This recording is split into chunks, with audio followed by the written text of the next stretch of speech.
it's not only policy, too.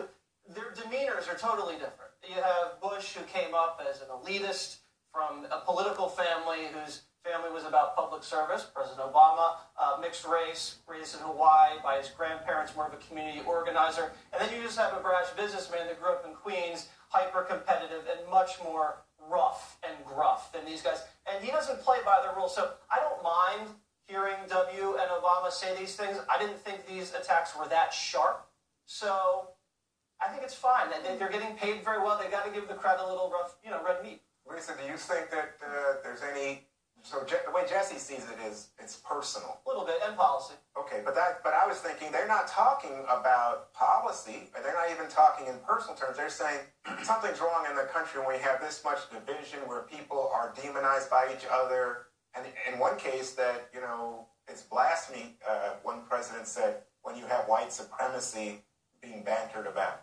Well, you also saw President Obama pass something like Obamacare on party lines, which is deeply divisive, right? So, you can go, and George W. Bush also said that these things have been happening for a really long time in this country, and all you have to do is look at Congress throughout the previous administrations. The blockade there, the partisanship in Congress has been something that's been going on for a long time. You look at something like racial tensions that Gallup has been tracking, and it's been increasing year after year, even under the Obama administration.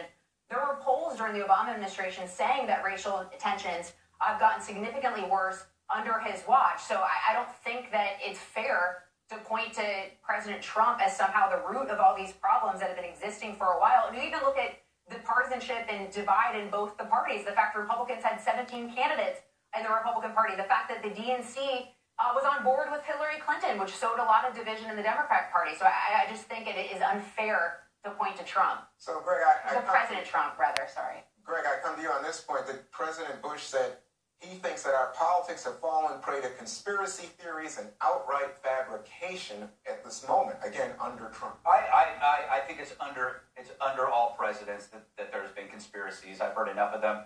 There's nothing wrong with this country. It's actually us as part of the media academic complex. That's where the division is coming from. The way the news is covered on CNN and that's so division in terms of justice and criminal and law and order.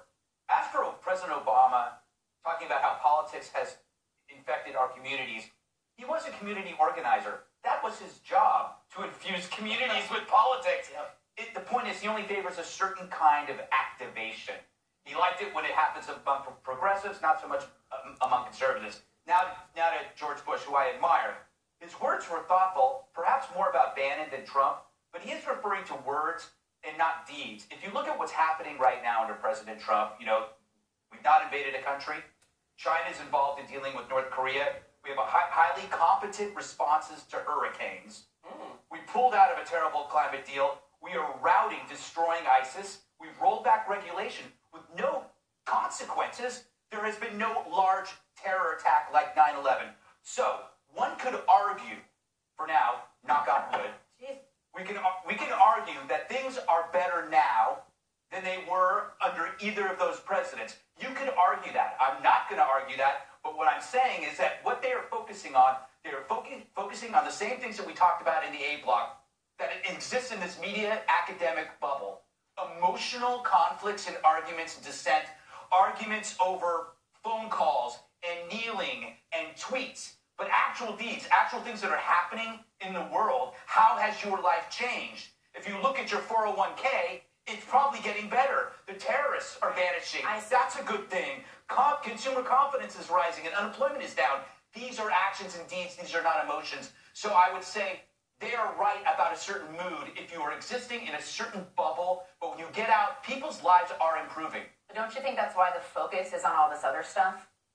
Maybe. Yeah. So the thing is that I prefer to not have, either of the former presidents, speak to this issue. I think, to be fair, the right thing to do is to give President Trump and this country and Congress a chance to continue to move forward.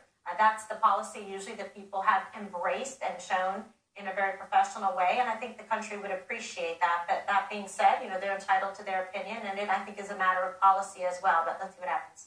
Thanks, Kimber.